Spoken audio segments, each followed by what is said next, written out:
Welcome to Sweet Life Beat Life. We hope this video helps. You begin by confirming the HDR is actually available to you. If it isn't visible, you're not in the right season or bundle, so stop and check now. Once confirmed, make sure you have Create a Class access and a free slot. You'll need that slot to equip and test the gun.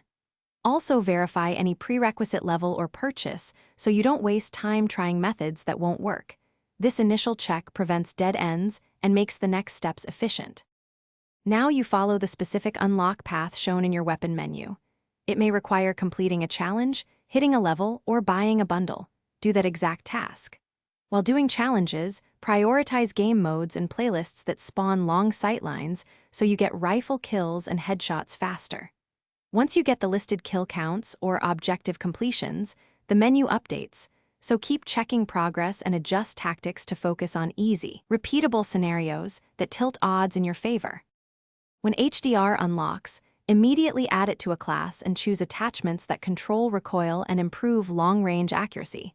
Make sure your optic and sensitivity suit your playstyle. Once equipped, test it in a private match or firing range to confirm zeroing, aim cadence, and attachment synergy. If the weapon still doesn't appear after completing requirements, make sure you're in the right season, restart the game to refresh assets, and check for updates. This single restart fixes most unlock sync issues. Thanks for watching. Consider subscribing if we helped you.